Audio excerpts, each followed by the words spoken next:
День 1628. Алекс на связи. Часто все зависает или сильно глючит. Конечно, можно все переделать, перенастроить, заменить. Но самым простым решением будет выйти и снова зайти. То есть перезагрузить. Виснет практически все. То есть у меня зависает и сервера умного дома на Raspberry, зависает сервер на Orange Pi, зависают колонки умные, зависают всякие самодельные устройства на базе ESP8266, зависают другие микроконтроллеры. Часто глючат устройства на базе микроконтроллера Arduino, который я использую самодельный. Зависают шлюзы от Xiaomi, например, у меня он тоже периодически виснет. Зависают планшеты, которые я использую в качестве дашборда умного дома. Либо они теряют связь, либо они перестают какое-то приложение работать. Зависают проводные выключатели, которые тоже перестают работать по непонятным причинам. Да, зависают камеры, веб-камеры, которые я использую, тоже перестают отправлять поток. И ничего не помогает, и даже подключиться к ним удаленно тоже невозможно. Ну и есть, конечно, еще и беспроводные устройства, разные датчики, беспроводные выключатели. Но они тоже иногда зависают, но уже ничего с ними не поделать. Придется все равно брать вручную, открывать крышку батарейки и уже доставать батарейку и перезагружать. У меня есть роутер, который стоит на входе в квартиру. Он не имеет Wi-Fi. Он просто проводной. Он 4-портовый, 1 гигабитный роутер хороший. У него 2 порта подключены к компьютерам по проводу, для того, чтобы связь была побыстрее. Еще один провод идет в другую комнату. Он подключен к Wi-Fi роутеру, к старому, который тоже используется в качестве разветвителя. И к нему подключено, по сути, там несколько устройств и сервер на Orange Pi. Еще один провод идет в гостиную. Там очень много устройств, которые потребляют интернет в большом количестве. Это и телевизор, и приставка, и другие устройства. И, конечно, я там сделал так, что я купил самый простой хаб, 4-портовый гигабитный. Он обошелся что-то рублей 700 всего. И через него уже эти все устройства подключил напрямую. То есть не использовал никакой дополнительный роутер или сложное устройство. Но также к этому хабу подключен Raspberry, который является у меня сервером умного дома. И, соответственно, из-за этого он, конечно, работает понадежнее, связь не прерывается практически, потому что сам хаб, он совсем простой и никаких в нем вообще нет, ни настроек, ничего. И еще к этому хабу подключен роутер Wi-Fi, это Kinetic Air. Он тоже гигабитный, ну, не самый плохой, ну, не самый хороший, конечно, но вот он у меня в основном используется для раздачи Wi-Fi по всей квартире. К нему подключаются разные устройства. Сейчас это порядка 25 устройств, которые через него работают. Часть устройств – это устройства умного дома. Это и веб-камеры разные. Есть устройства, которые на микроконтроллере ESP8266 сделаны, самодельные. Они тоже подключаются к нему. Подключаются дашборды, планшеты, айпады. И, в принципе, тоже через него работают, но их можно подключить и на частоте 5 ГГц, а не 2,4, чтобы хоть как-то разгрузить разные потоки и там зашумленность радиоканалов тоже отрегулировать.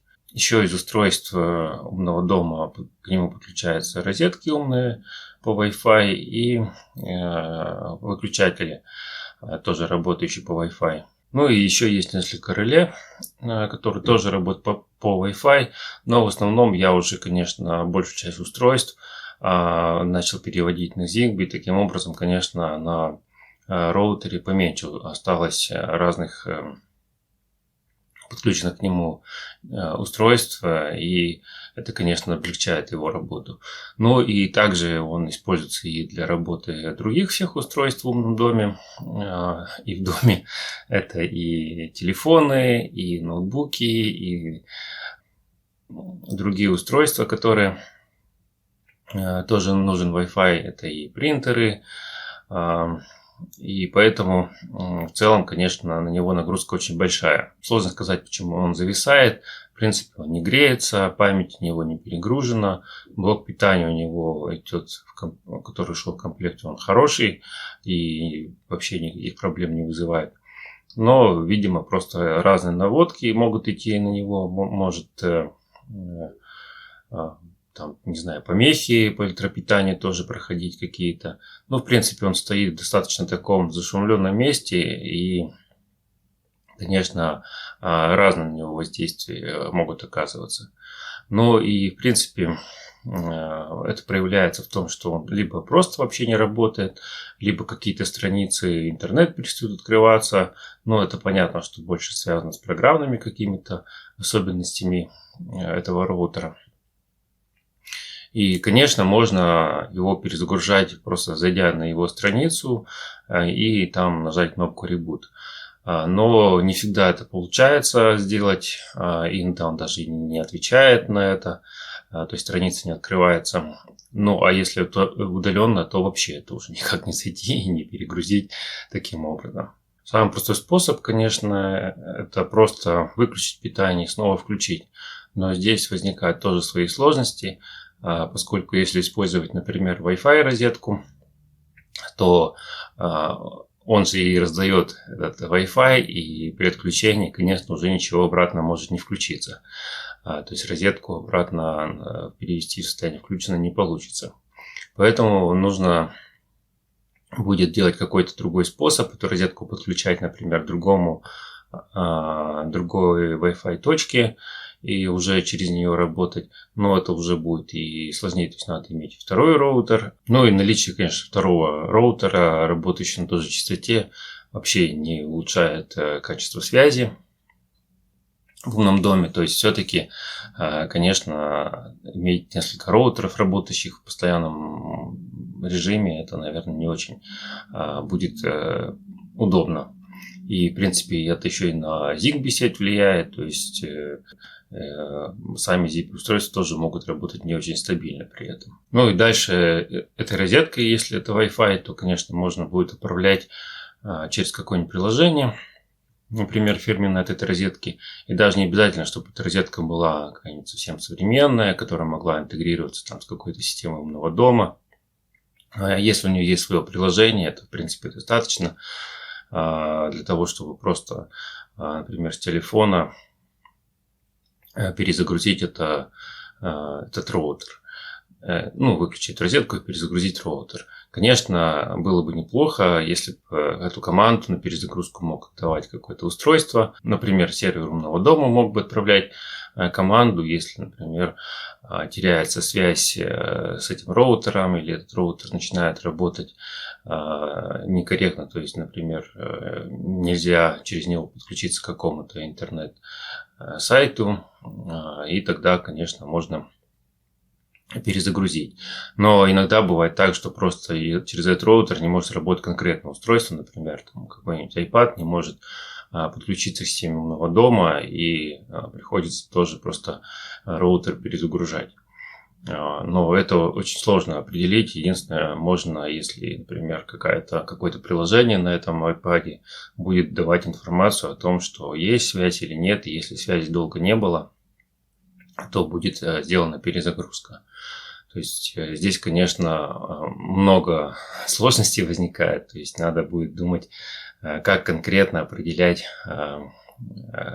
потребность именно в перезагрузке. Но самое простое, это, конечно, чтобы удаленно можно было перезагрузить этот роутер хотя бы вручную. Но второй вариант, это, конечно, для перезагрузки использовать Zigbee розетку, ну и реле, работающий по Zigbee, которое можно будет выключить тоже допустим, с какой-то командой из сервера умного дома. Ну, например, у меня вся Zigbee сеть построена на микрокомпьютере на Raspberry, к нему подключен стик Zigbee универсальный. То есть, и поэтому с него я, конечно, могу отправить команду, даже если Wi-Fi не работает. Но, опять же, надо понимать, чтобы был доступ к этому серверу умного дома. То есть, если, например, там, с телефоном, то уже не подключится телефон к серверу умного дома, чтобы отправить команду. Конечно, можно тоже сделать, чтобы и Zigbee розеткой этот сервер тоже мог бы сам управлять на основании какой-то информации. А если использовать не свой сервер умного дома, а, например, какой-то шлюз, там Tuya или Xiaomi, то часто, конечно, есть шлюзы, которые работают тоже по Wi-Fi, и тогда они при пропадании Wi-Fi могут тоже перестать работать и, соответственно, тоже ничего не выключат или не включат потом. Но есть шлюзы, которые подключаются по проводу, и, конечно, в таком случае, возможно, они и будут работать корректно. Но это, опять же, если вообще в доме, в квартире есть несколько роутеров, несколько Wi-Fi точек разных, тогда, конечно, так можно сделать. Если вообще на входе в квартиру стоит один роутер и Wi-Fi передает, то, конечно, его перезагрузить таким образом будет сложно. Потому что шлюз, он большую часть сценариев, конечно, будет выполнять через облако, и доступ к нему можно будет тоже получить только через облако. Поэтому, если роутер выключится, интернет пропадет, то вообще уже невозможно будет ничем управлять. Но, конечно, есть еще самый хард режим, который можно сделать, это чтобы либо этот роутер перезагружался сам, например, раз в сутки, и тогда в случае зависания он, конечно, рано или поздно перезагрузится. Ну или перезагружать какой-нибудь розеткой по таймеру, который умеет работать неумный, так сказать. И тоже раз в сутки, например, перезагружать. Ну или чаще.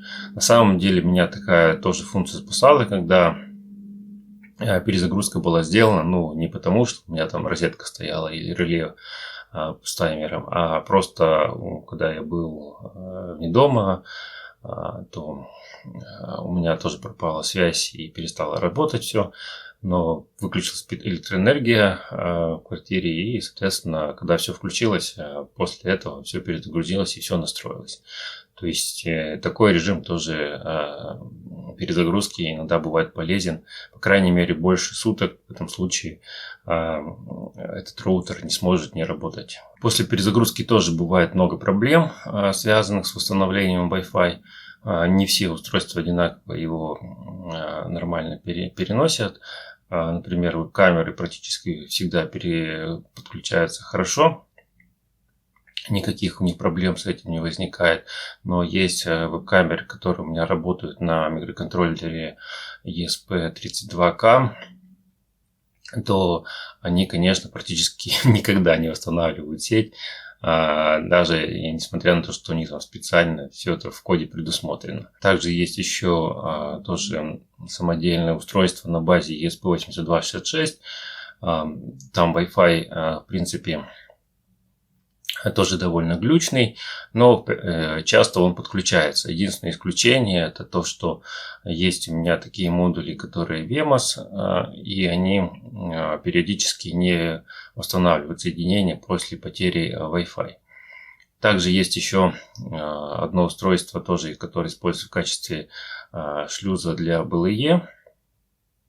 Это ESP32. Там стоит прошивка ESP Home, и вроде как предполагается, что она будет надежно работать и восстанавливать соединение после потери Wi-Fi. Но она, конечно, восстанавливает, но сама прошивка так сделана, что она вспоминает всю свою историю, какие параметры на ней были, и начинает их там отправлять в систему умного дома заново. Но у меня сделано так, что это еще и делается оповещение об этих параметрах, и начинает рассказывать через колонку, через шлюз от Xiaomi перепрошитый, о том, что там какие-то параметры были установлены. И, конечно, это совсем не надо, особенно когда это происходит в какое-нибудь ночное или вечернее время. Сам шлюз с Xiaomi у меня тоже, в принципе, неплохо восстанавливает соединение, никаких претензий в этом не было. Дашборды, которые на базе iPad сделаны, они практически всегда восстанавливают соединение, но иногда бывает так, что они что-то там увидели, какое-то новое соединение, и просто перестали вообще подключаться ни к старой сети, ни к новой, в состоянии таком остаются. Конечно, приходится вручную их уже там выбирать сеть и снова ее переподключать. Ну, есть еще колонки от Яндекса, это станция первая, станция мини. Они, в принципе, нормально переподключаются. Нужно только подождать будет некоторое время. Ну и сам сервер умного дома тоже может зависнуть. И нужно будет тоже придумать способ, которым его перезагружать.